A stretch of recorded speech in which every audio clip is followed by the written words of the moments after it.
Hello Rabindranath గారు. Hi అండి నాగరాజ్ గారు.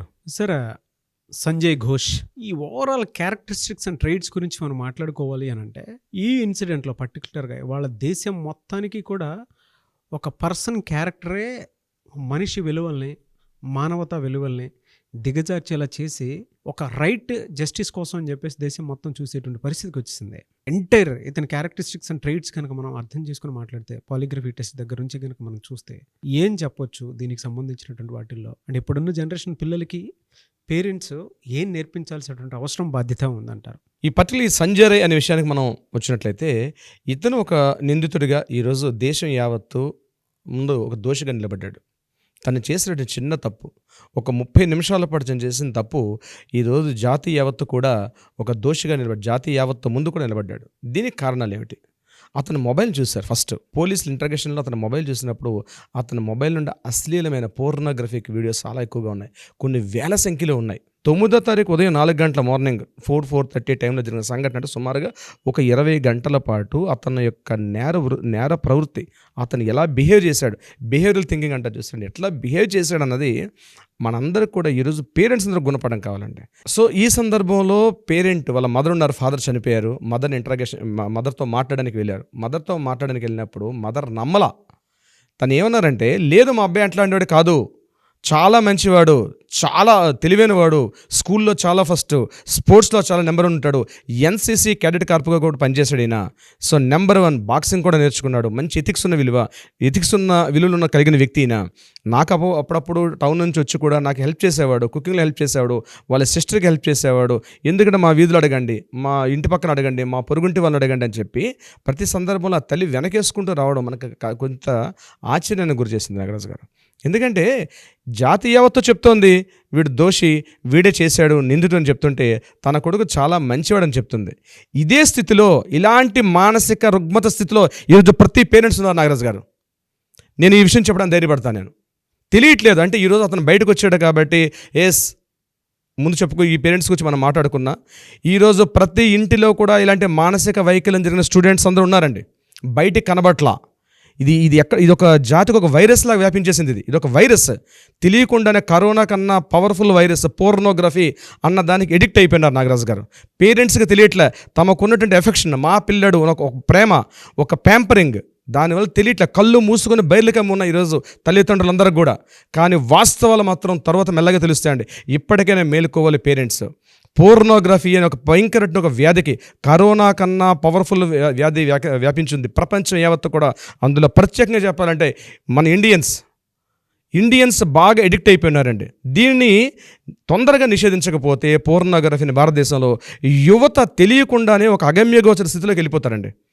జాతి యావత్తు నిర్వీర్యమైపోతుంది, డిఎన్ఏ మొత్తం డ్యామేజ్ అయిపోతుందండి. మన భారతదేశం అనుకుంటున్న అద్భుతమైన దేశంలో డిఎన్ఏ అంటే ఇన్ని వేల సంవత్సరాలు అయినప్పుడు కూడా ఒక డిఎన్ఏ, భారతీయులు అంటే ఇప్పుడు కూడా యావత్ ప్రపంచాన్ని ఏలుతున్నారు. మీరు ఏ రంగంలో చూసుకున్నా, అది గూగుల్ తీసుకోండి, మైక్రోసాఫ్ట్ తీసుకోండి, ఇంతమందిని అంటే ఇంతమంది చైర్మన్ని అందించినటువంటి ఒక వ్యవస్థ భారతదేశం ఉండేది. కానీ ఏమవుతుందో అనిపిస్తుంది.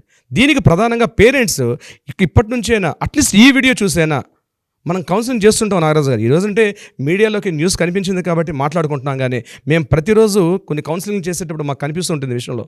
పేరెంట్స్ వచ్చి బాధపడుతున్నారు, మా మాట వినట్లేదండి, ఏం చెప్తున్నా వినట్లేదు, మా అబ్బాయి మా అమ్మాయి వినట్లేదు, ఈయన ఎలా కంట్రోల్ చేయాలని ఎన్నో సందర్భాల్లో రావడం జరిగింది. అయితే నాకు అవకాశం దొరికింది మీతో మీడియా ద్వారా మాట్లాడడానికి, నాకు ఒక అవకాశం దొరికింది. సో నాకు తెలిసిన కొన్ని విషయాలు మీతో విడమర్చి వివరంగా చెప్పే ప్రయత్నం చేస్తాను నాగరాజు. ఫస్ట్ గుర్తుపెట్టుకోండి, పిల్లాడు కానీ మీ అమ్మాయి కానీ అబ్బాయి కానీ పోర్నోగ్రఫీకి అడిక్ట్ అయితే ఏ సిమ్టమ్స్లో ఉంటారు, ఏ లక్షణాలు కలిగి ఉంటారు, నేను ఇప్పుడు చెప్పే లక్షణాలు నోట్ చేసుకోండి. ప్రతి లక్షణాలు కానీ మీ ఇంట్లో ఉంటే మీ అబ్బాయి ఎడిక్ట్ అయ్యాడు పోర్నోగ్రఫీకి. గుర్తుపెట్టుకోండి, నేను ఇప్పుడు చెప్తాను ఆ పాయింట్స్ అన్ని కూడా. 4 పాయింట్స్ చెప్తానండి. ఫస్ట్ వన్, మిమ్మల్ని అవాయిడ్ చేస్తాడు. ఫస్ట్, ఇంతకుముందు చిన్నప్పుడు అప్ టు 10 years 12 years వరకు మీ చుట్టూ తిరుగుతున్నటువంటి మీ అబ్బాయి మీ అమ్మాయి మిమ్మల్ని అవాయిడ్ చేయడం మొదలు పెడతాడు ఫస్ట్ స్టేజ్లో. ఎప్పుడైతే వాడి చేతిలో ఒక డిస్ప్లే ఫోను, ఒక డిజిటల్ ఫోన్ ఎప్పుడైతే ఉందో, ఇంటర్నెట్ యాక్సెస్ ఉన్నటువంటి ఫోన్ ఎప్పుడైతే వాడి చేతిలో ఉందో, ఫస్ట్ పేరెంట్ని అవాయిడ్ చేస్తాడు. పిల్లాడు కానీ అమ్మాయి కానీ అబ్బాయి కానీ. మీరు ఒక ఫ్యామిలీ ఫంక్షన్కి వెళ్తున్నారు అనుకోండి, లేదా మీ చుట్టాల బంధువుల ఇంటికి వెళ్తున్నారని చూడడానికి, ఏదైనా ఒక మ్యారేజ్కో లేకపోతే ఇంకో ఫంక్షన్కి మీరు వెళ్తున్నప్పుడు అబ్బాయి మీరు బాబు రారా మన ఫంక్షన్కి వెళ్దామంటే, మమ్మీ నేను రాను మమ్మీ, నాకు కాలేజ్ వర్క్ ఉంది, నాకు హోంవర్క్ ఉంది అని చాడీలు చెప్పడం మొదలు పెడతాడు. ఎప్పుడైతే వాడు చెప్పాడో వాడి మీద దృష్టి పెట్టండి. That is number 2. First that is the very very important అండి. తన సిస్టర్స్ని, తన బావల్ని, తన అన్నయ్యల్ని, తన అక్కయ్యల్ని, తన బావల్ని, మేనమామల్ని మొత్తం అందరిని విడిచిపెట్టి సింగిల్గా ఉండడానికి ఇష్టపడతాడు సార్.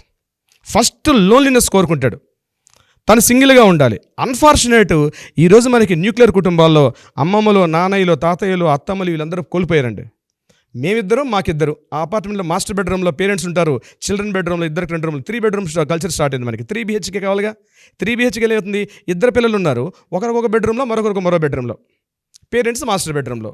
రాత్రి 9 అయితే లైట్లు ఆఫ్ చేసుకుంటారు, పడుకుంటారు. ఏం జరుగుతుందో తెలియదు. పిల్లాడు హోంవర్క్ పేరుతో డిస్ప్లే పెట్టుకుని కూర్చుంటాడు. అమ్మాయి ఒక రూమ్లో, అబ్బాయి ఒక రూమ్లో. ఎవరి లోకంలో వాళ్ళు ఉన్నారు. ఓపెన్ చేస్తే వాళ్ళ పోర్నోగ్రఫీ చిట్టా ఒకసారి చూసామండి. ఒకరోజు మా దగ్గరకు కౌన్సిలింగ్ ఒక అబ్బాయి వచ్చాడు. ఓపెన్ చేస్తే చూస్తే మొత్తం వీడియోస్. పేరెంట్స్కి అడిగితే లేదండి మా అబ్బాయికి అటువంటి కల్చర్ లేదు చూడండి అంటాడు. So this is the first point, మిమ్మల్ని అవాయిడ్ చేయడం మొదలు పెడతాడు. నెంబర్ 2 పాయింట్, మీరు చెప్పే మట్టిని పెడచేయని పెడతాడు. ఆ పో మమ్మీ, నీకు పెద్ద తెలుసు, నీకు తెలియదు, సొసైటీ మారిపోయింది. మిమ్మల్ని రివర్స్ చేయడం మొదలు పెడతాడు. సెకండ్ స్టేజ్, మిమ్మల్ని ఫస్ట్ స్టేజ్లో మిమ్మల్ని మీ మాట వినడు. సెకండ్ స్టేజ్లో మీ మీద తిట్టడం మొదలు పెడతాడు.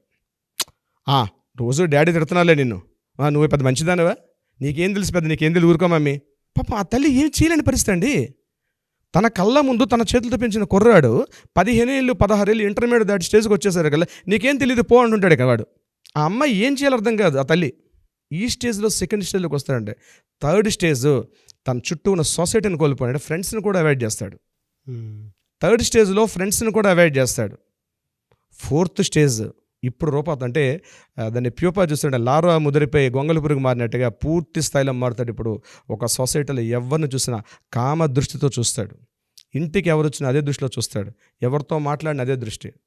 అన్ఫార్చునేట్ సినిమాలు కూడా అట్లా తయారయ్యండి. ఓటీటీ మూవీస్ వచ్చాయి మార్కెట్లోకి. ఇంట్లో ఓపెన్ చేస్తే ఓటీటీ మూవీస్, లిప్లాక్ సీన్లు అండి, చిన్న చిన్న మిడిల్ వేసుకున్న సీన్లు. ఒకప్పుడు సెన్సార్ కట్స్ ఉండేవి, ఆ సెన్సార్ కట్లే ఓటీటీలకి. అవి మన ఇంటి ముంగట్లోకి వచ్చి మన బెడ్రూమ్లోకి వచ్చి కూర్చున్నాయి ఆ టీవీలు. కుర్రాడు ఇది కాకపోతే ఏం చేస్తాడండి? ఏ చట్టాలు కానీ ఏ హక్కులు హ్యూమన్ రైట్స్ ఎన్ని మాట్లాడుకున్నా ముందు ఇంటి వాతావరణంలో వాడిని మనం కంట్రోల్ చేయకపోతే సొసైటీలో కంట్రోల్ చేస్తాం. చట్టాలని, యాక్ట్స్ అని, అమెండ్మెంట్స్ అని చేస్తాం. బట్ ఇంట్లో ఏముంటాయండి? Parent is the first important. వాడికి పేరెంట్స్ కంట్రోల్ చేయక సమాజానికి వాడు ఒక చీడపురుగులు విడిచిపెడితే సమాజం దుర్మార్గం చేస్తాడు. దానికి నిదర్శనం ఈరోజు సంజీవ్ రాయ్. ఈరోజు మనం పేరెంట్స్ కంట్రోల్ చేయలేకపోతే ఇలాంటి సంజయ్ రాయ్లు కొన్ని వేల మంది, వందల మంది పుట్టుకొస్తారు సమాజాన్ని నాశనం చేయడానికి. కంట్రోల్ చేయాల్సిన ఆవశ్యకత ఉంది. దీన్ని ఎలా కంట్రోల్ చేయాలి? ఎక్కడ స్టార్ట్ అవ్వాలి? ఇంట్లోనే స్టార్ట్ అవ్వాలి. ఎలా స్టార్ట్ అవ్వాలి? నేను చూసిన కౌన్సిలింగ్లో నాగరాజు గారు నాకు వచ్చిన కేసెస్ని చెప్తాను. కొన్ని ఇంట్లో పచ్చిగా చెప్తున్నాను, వాస్తవం చెప్తున్నాను. పిల్లల ముందు బట్టలు లేకుండా కూడా తిరిగిన పేరెంట్స్ ఉన్నారండి. చెప్పుకోవడానికి చాలా సిగ్గుచేటు. నాకు వచ్చి పిల్లలు చెప్తుంటారు, నేను పిల్లల్ని వేరేగా పేరెంట్స్ వేరేగా మాట్లాడేటప్పుడు నేను ఈ వీడియోస్ చూస్తాను అంకుల్, బట్ మా పేరెంట్స్ ఇంట్లో బట్టలు లేకుండా తిరుగుతారు, చిన్న చిన్న మిడ్డీలు, చిన్న చిన్న ఒక 2 పీసెస్ డ్రెస్సెస్తో తిరుగుతుంటారు ఇంట్లో, నేను ఏం చేయాలి అంకుల్ అని అడిగారు. నా పేరెంట్స్ అని చెప్పలేను.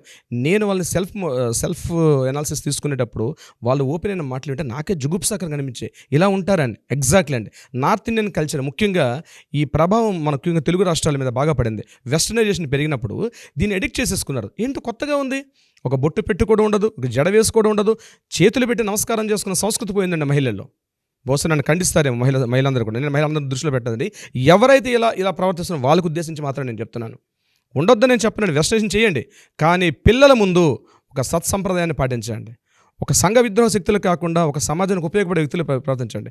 మీ బిహేవియరే బట్టలు లేకుండా చిన్న చిన్న మిడ్డీలతోటి లిప్లాక్ పెట్టుకొని ఇంట్లో పెద్ద పెద్ద 5000 2000 వాల్యూమ్స్ తోటి మీరు ఇంట్లో బెల్లీ డాన్సులు చేస్తుంటే అది చూస్తున్న పిల్లలు, హస్బెండ్ వైఫ్ నాగరాజ్ గారు, హస్బెండ్ ఇంట్లో కూర్చొని వాడు కనిపించాడు, ఇద్దరు కూర్చొని పెద్ద వాల్యూమ్లో పెట్టుకుని పిల్లల ముందు, చిన్న పిల్లల ముందర పెట్టుకుని బెల్లీ డాన్సులు వేస్తుంటారు ఇంట్లో కూర్చొని. మా మదరు అమ్మ స్థానంలో ఉన్న వ్యక్తి ఒక బెల్లీ డాన్స్ వేస్తుంటే చూస్తున్న నడువిట్లో ఊపుతుంటే పిల్లలు ఏ సంస్కృతిని ఇస్తున్నాడు మన పిల్లలకి ఏ కల్చర్ ఇస్తున్నాం మనం? ఆ చిన్న పిల్లాడు బాగానే ఉంటాడు, మెల్లగా పెరుగుతాడు. మా అమ్మ ఆ టైంలో చేసింది కదా. ఏమంటే పిల్లల దృష్టిలో తొందరగా ప్రింట్ అయిపోతుందండి మనం ఏం చేస్తే అది. పెద్దలు చూస్తుంటారు, వాడు ఫోన్లో, హస్బెండ్ ఒక ఫోన్లో మాట్లాడుకుంటారు, మదర్ ఒక ఫోన్లో మాట్లాడుతుంటారు, పిల్లాడు చూస్తాడు, వీడి చేతిలో ఫోన్ పడేస్తారు.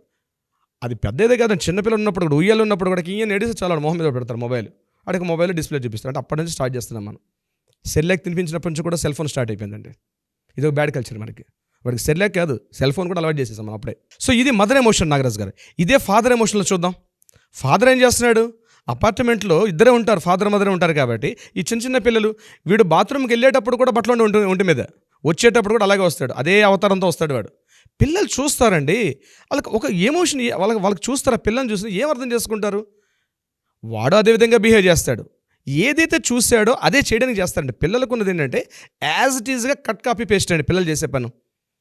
ఇది 5 years 6 years 7 yearsలో పెద్దగా ప్రాబ్లం ఉండదండి నాగరాజ్ గారు. ఎప్పుడైతే టీనేజ్కి దగ్గర పడుతుంటాడో పిల్లలు, పెద్దవాళ్ళు అలర్ట్ అవ్వాలి, కానీ పెద్దవాళ్ళు అప్పటికి ఇంకా అలర్ట్ కారు.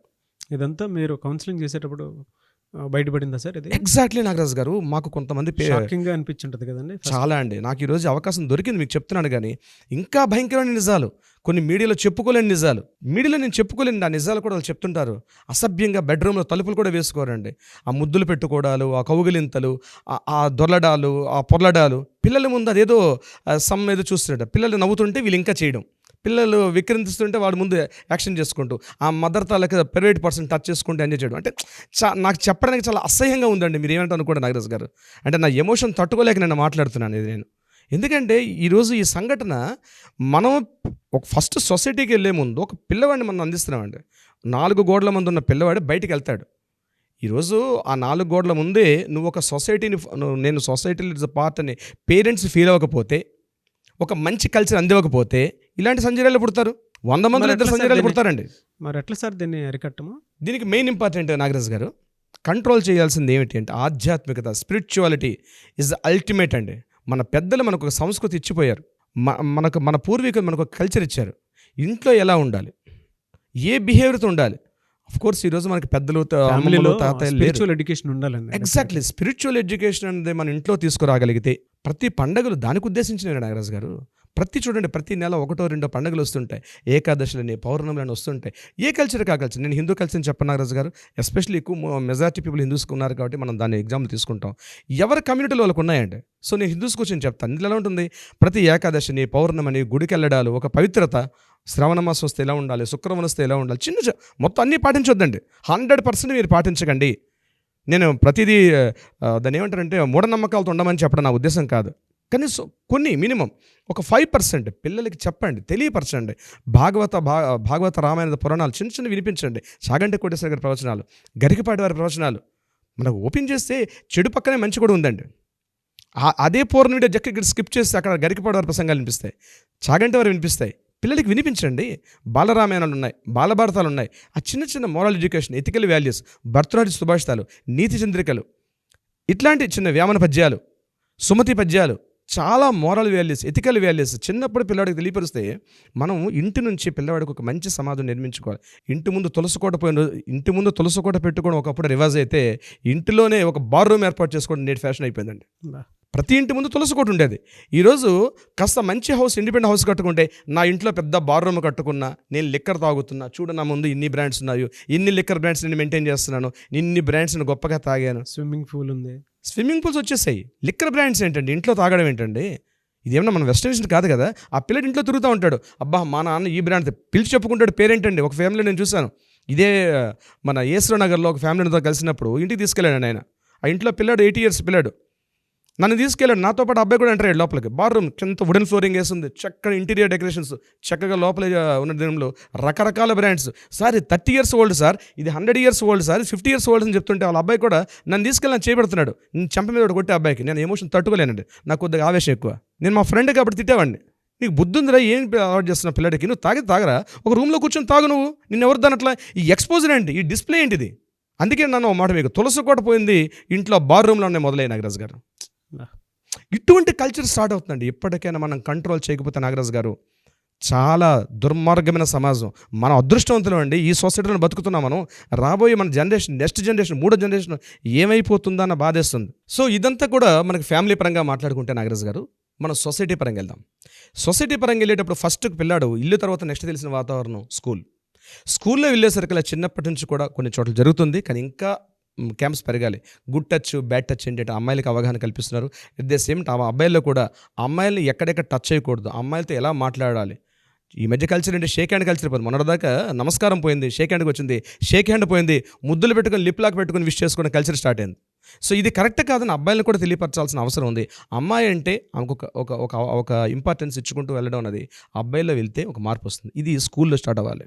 స్కూల్లో కూడా ఇంటర్నెట్ యాక్సెస్ ఎంత తగ్గితే అంత మంచిదండి. అక్కడ కూడా మీకు కొన్ని యాప్స్, లాక్ యాప్స్ ఉంటాయి. ఎంతవరకు అవసరమో అంతవరకే ఎలవ్ చేయాలి. అంటే ఇంటర్నెట్ కూడా మరీ మిస్యూజ్ కాకుండా వాళ్ళ కాలేజ్, ఎందుకంటే డిజిటల్ లేకుండా ఈరోజు ఎడ్యుకేషన్ సిస్టమ్ లేదు కాబట్టి ఒక లిమిటేషన్స్లో వాళ్ళకి అక్కడ వరకే ఏర్పాటు చేసి మిగిలిన వరకు అంటే మిగిలినటువంటి వెబ్సైట్ చూసేటప్పుడు వాళ్ళకి కాకుండా కంట్రోలింగ్ చేయడం వల్ల ఫస్ట్ కాలేజీలో కానీ స్కూల్స్లో కానీ కంట్రోల్ చేయొచ్చు. ఇలా చేస్తే స్కూల్ యాజమాన్యాలు ఒప్పుకోవట్లేదని చెప్పి వాళ్ళకి కొంత లంచాలు ఇచ్చుకుంటూ చేస్తున్నారు. కొంతమంది పేరెంట్స్ నాకు చెప్తున్నారు, సార్ మేము కంట్రోల్ చేసాం, ఈ కాలేజీలో చాలా బాగుంది అనుకుంటున్నారు, కానీ పిల్లవాళ్ళు కొంతమంది డ్రైవ్ ఇచ్చుకుంటూ ఓపెన్ చేసుకుంటున్నారు. అట్లాంటి కాదండి, ఇది కఠినంగా జరగాల్సిన విషయం. ప్రతి కాలేజీలో ప్రతి స్కూల్లో జరగాలి. అవగాహన సదస్సులు పెరగాలి. స్కూల్లో ఎడ్యుకేషన్, ముఖ్యంగా స్పిరిచువల్ ఎడ్యుకేషన్ కూడా స్కూల్లో ఒక పార్ట్ ఆఫ్ ఎడ్యుకేషన్ పెరిగితే బాగుంటుంది. ఇది స్కూల్ వరకు. నెక్స్ట్ సొసైటీ పరంగా వద్దామండి. మనం ఏదైతే చట్టసభల్లో మన రాజకీయ నాయకులను పంపిస్తున్నామో అక్కడ కూడా వాళ్ళు ఈ పోర్నోగ్రఫీని బ్యాన్ చేసే విధంగా కంప్లీట్గా అరికట్టేది. ఏమండి, ఈరోజు ఆర్టిఫిషియల్ ఇంటెలిజెన్స్ వచ్చేసింది నాగరాజు గారు. అసలు ఏ సైట్ ఎవరెంతమంది చూస్తున్నారు? ఒక మొబైల్ డిస్ప్లే మనకి మార్కెట్ రిలీజ్ అయినప్పటికీ ఒక ఏ టెక్నాలజీతో ఫోన్లు కూడా వచ్చేస్తున్నాయి. ఒక డిస్ప్లే ఎన్నిసార్లు చూస్తున్నాయి? ఎందుకంటే పోర్నోగ్రఫీని కంట్రోల్ చేయలేరా నాగరాజు గారు? నాకన్నా మీరు ఎక్కువ రోజులు ఉన్నారు అంటే దీని గురించి బాగా మీకు అవగాహన తెలుసు కాబట్టి, డిజిటల్ ఈ సోషల్ మీడియాలో ఉన్నారు కాబట్టి కంట్రోల్ చేయలేరా నాగరాజు గారు? గవర్నమెంట్ తెలుసుకుంటే ఏదైనా చేస్తుందండి. చట్టసభల్లో దీని మీద అవగాహన కల్పించి మాట్లాడగలిగితే చట్టాల్లో చాలా సవరణలు చేసి అండ్ దీనికి సంబంధించి అంటే టెక్నాలజీ వాడకంలో కూడా రెస్ట్రిక్షన్స్ అనేవి టూ మచ్ పెట్టేయచ్చు. ఎందుకంటే ఒక మంచి కల్చర్ని, ఒక మంచి కోసం పోరాటం చేయాలి అనుకున్నప్పుడు అందరూ ఒకే తాటిపై చట్టసభల్లో కూర్చొని మాట్లాడేటప్పుడు అక్కడ రైట్స్తో సంబంధం అంటే ఇండివిజువల్తో సంబంధం ఉంటుందండి. ఇది చట్టం, ఇది ఇలానే ఉంటుంది, ఇది ధర్మం, దీన్ని ఇలానే చేయాలి అని అంటే ఎవరేం మాట్లాడతారు? ఇప్పుడు మనకి కొన్ని సోషల్ రైట్స్ ఉన్నాయి, అవన్నీ చట్టసభల నుంచి పుట్టుకొచ్చినాయి. ఇలా చేయకూడదు, ఇది ఎథికల్, ఇది అన్ఎథికల్ అనుకునేటువంటి విషయాలు మనం మాట్లాడుకుంటూ ఉన్నాము. దాంట్లో ఆ రైట్స్ దాటింది అని అంటే నీకు ఈ శిక్షలు ఉంటాయి బాబు అని చెప్పేసి మాట్లాడుకుంటూ ఉన్నాం. అలాగే అంటే అది ధర్మం, అంటే దాటి బయటికి వెళ్ళకూడదు, ఇంకా అందులో సెకండ్ థాట్ ఉండకూడదు. అలాగే చట్టసభల్లో దీనికి సంబంధించినటువంటి వెబ్సైట్స్ కానివ్వండి, లేదంటే యాప్స్ కానివ్వండి, లేదంటే అంటే ఏజ్ రిస్ట్రిక్షన్స్ కొన్ని ఉన్నాయి, కొన్ని లేవని చెప్పేసి మనం ఉన్నాయి. బట్ ఇప్పుడున్న జనరేషన్ టూ మచ్ స్ప్రెడ్ అయ్యి ఉంది. ఏఐ టెక్నాలజీ వచ్చేసిన తర్వాత ఎలన్ మస్క్ లాంటి వాళ్ళే ఒక్కొక్క విషయాన్ని చెప్పారు. అంటే ఏఐ చాలా భయంకరంగా ఉండబోతుంది అనేటువంటి విషయాన్ని. చూడండి, ఆయన టెక్నాలజీని చూడని మనిషి, ఆయన టెక్నాలజీ తెలియదా అంటే అంత తీవ్రమైనటువంటి లోపల మదనాన్ని క్రియేట్ చేసేటువంటి పరిస్థితి తీసుకుని వచ్చేస్తుంది. ఇప్పటివరకు మనం యాక్ట్ ప్రకారం చూసినట్లయితే నాగరాజు గారు మనకి 2 చట్టాలు ఉన్నాయి. ఒకటి 2000లో ఫామ్ అయినటువంటి మన ఇన్ఫర్మేషన్ టెక్నాలజీ యాక్ట్ ఒకటి నడుస్తుంది. 2000లో వచ్చిన యాక్ట్ ఒకటి ఈ పోర్నోగ్రఫీని బ్యాన్ చేస్తూ. నెంబర్ 2 ఏంటంటే పోక్సో చట్టం ఒకటి ఉంది. ఇది 2012లో వచ్చినటువంటి చట్టం, పోక్సో చట్టం. సెక్షన్ 64A పోర్నోగ్రఫీని పూర్తిగా బ్యాన్ చేశారు. ఒక మెసేజ్లు ఫార్వర్డ్ చేసుకోవడం కానీ, ఇట్లాంటి అనైతికటువంటి ఈ వీడియోస్ని కానీ పోస్ట్ చేసిన, స్ప్రెడ్ చేసిన వీటి మీద ఒక యాక్ట్ ఉంది. బట్ ఆ 2 యాక్ట్స్ మాత్రం సరిపోవట్లేదు. దీన్ని ఇంకా కంట్రోల్ చేయడం, మరికొన్ని యాక్ట్స్ వస్తే బాగుంటుందని బీయింగ్ అన్ అడ్వకేట్గా నాకు అనిపిస్తుంది. లేదు సార్, మనతో పాటు కొంతమంది పేరెంట్స్ ఈ వీడియో కింద కామెంట్ బాక్స్లో పోస్ట్ చేసి మీరు ముందుకెళ్ళండి, మీతో పాటు మేము వస్తాము, మీరు స్కూల్కి వెళ్తారా, కాలేజీకి వెళ్తారా, చట్టసభల్లో వెళ్ళాలని అనుకుంటున్నారా అనుకున్నటువంటిది. అంటే మనం కౌన్సిలింగ్ కూడా చేస్తాం. అదే సార్, అంటే నేను చెప్తున్నాను, ఆడియన్స్ కనుక మనతో పాటు ఉండి మీరు ఎక్కడికైనా వెళ్ళండి, మీతో పాటు మేము ఉంటామని కింద కామెంట్ బాక్స్లో పోస్ట్ చేసి మనల్ని కనుక ముందుకు నడిపిస్తే డెఫినెట్గా మనం ఎక్కడి వరకు అయినా సరే మన వాయిస్ని వినిపించవచ్చు. నిజం సార్, అంటే కొంతమంది అంటే ఇది పార్లమెంట్ వరకు వెళ్ళేటువంటి అవకాశం ఉండేటువంటి సమస్య ఇది. వాళ్ళ దేశం మొత్తం ఈ ఇన్సిడెంట్లో జస్టిస్ కోసం చూస్తుందంటే చిన్న విషయం అని ఎందుకు అనుకుంటాము? కాదు. సో డెఫినెట్గా వీడియో కింద కామెంట్ బాక్స్లో పోస్ట్ చేస్తూ మీరు వీటి మీద అవగాహన కలిగేలాగా వీడియోలు చేయండి అని అంటే మనం డెఫినెట్గా చేద్దాము. అండ్ దాంతోపాటు వాళ్ళు మనతో పాటు ఉండి ముందుకు నడిపిస్తే డెఫినెట్గా వీటి మీద అవగాహన, చర్యలు, అటువంటి వాటి మీద మనం కూడా వెళ్ళి గవర్నమెంట్కి ఒక్కొక్క లెటర్ లాగా కూడా ఇవ్వడానికి అవకాశం ఉంటుంది. డెఫినెట్గా చేయొచ్చండి. బీయింగ్ అడ్వకేట్ మీకు కొన్ని లా పరంగా ఏమేమి ఉంటాయి, ఎలా ఉండొచ్చు అనేటువంటి దాని మీద అవగాహన ఉంది. కొంతమంది టీచర్స్ తోటి, స్కూల్, కాలేజెస్ తోటి మనం ముందుకెళ్ళొచ్చు. ఎందుకంటే సుమన్ టీవీ మీతో పాటు ఉంది. మీరు రావాలనుకుంటే మాతో పాటు నడిపిస్తే ఇంకా బెటర్గా ముందుకు వెళ్ళొచ్చు మనం అందరం కలిసి. ఇప్పటివరకు వచ్చిన చట్టాలు సరిపోకుండా నాకు తెలిసి నేను చూసినటువంటి యాక్ట్స్ ప్రకారం ఇది సరిపోవండి. ఇంకా కఠినమైన చర్యలు తీసుకునే విధంగా మన చట్టాల్లో రూపకల్పన జరగాలి. అవి వచ్చిన రోజు నాడు ఒక మంచి సమాజం ఏర్పాటవుతుంది. చట్టాల్లో ప్రతి పాయింట్, ఇంటర్నెట్ యాక్సెస్ లేకుండా ఈరోజు బహుశా నీళ్ళు తాగకుండా బతకగలుగుతుండేమో, కానీ ఇంటర్నెట్ లేకుండా మనిషి బతకలేని పరిస్థితి వచ్చింది. కాబట్టి ఈ ఇంటర్నెట్ని ఎట్లా కంట్రోల్ చేసుకోవాలి? కత్తికి 2 రకాల పదును ఉంటుంది. పొడుచుకోవచ్చు, పక్కవాడిని పొడవచ్చు, దాంతో చక్కగా మన యాపిల్ పండు కూడా కట్ చేసుకోవచ్చు. సో దాన్ని, ఈ చట్టాలని ఏదైతే ఈ పోర్నోగ్రఫీని బ్యాన్ చేసి కంప్లీట్గా సొసైటీ నుంచి పోర్నోగ్రఫీని బ్యాన్ చేయగలిగితే ముఖ్యంగా నేను చెప్పే సంఘాలు ఉన్నాయి, చాలా వరకు సంఘాలు మనతో కలిసి రమ్మంటున్నాం. ప్రతి స్కూల్లో కూడా క్యాంప్స్ ఇద్దాం మనం. సుమన్ టీవీ మనం తరపు నుంచి మనం కూడా కొన్ని క్యాంప్స్ ఇవ్వడానికి, కౌన్సిలింగ్ ఇవ్వడానికి కూడా మనం సిద్ధపడి ఉన్నాం. మ్యాక్సిమం ప్రజల్లో ఒక రకమైన అవేర్నెస్ తీసుకురాగలిగితే ఈ మహమ్మారిని నేనేమంటానంటే పోర్నోగ్రఫీ అనేది కరోనా కన్నా పవర్ఫుల్ ఒక మహమ్మారి. దీన్ని దూరం చేసే అవకాశం మనకు ఉంటుంది. సో ప్రతి ఒక్కరిని మనతో ఇందులో కలవని మనం అనుకుంటున్నాం. లేదు అనుకుంటే మీరు డైరెక్ట్గా కౌన్సిలింగ్కి పర్సనల్గా రావాలి అనుకున్నటువంటి వాళ్ళు స్క్రీన్ మీద మీకు రవీంద్రనాథ్ గారి కాంటాక్ట్ నెంబర్ కనిపిస్తుంది. దాన్ని మీరు కాల్ ఆర్ మెసేజ్ వాట్సాప్ చేసైనా సరే మీరు రావచ్చు. అట్లీస్ట్ కౌన్సిలింగ్కి అయినా సరే వస్తే పిల్లలు ఏ పాయింట్లో ఉన్నారు, ఎక్కడున్నారు, ఏ విధంగా ఉంది అనేటువంటి దాని మీద అవగాహన వస్తుంది. సో ఆ విధంగానే సరే మీరు అప్రోచ్ అవ్వచ్చు. అపాయింట్మెంట్ ఇస్తారు కదా సార్? తప్పనిసరిగా మనకు అపాయింట్మెంట్ ఉంటుందండి. ఆ నెంబర్స్ కాంటాక్ట్ చేస్తే అపాయింట్మెంట్ ఇస్తాం మనం. Thank you sir. Thank you so much అండి. Thank you so much Nagaraj గారు.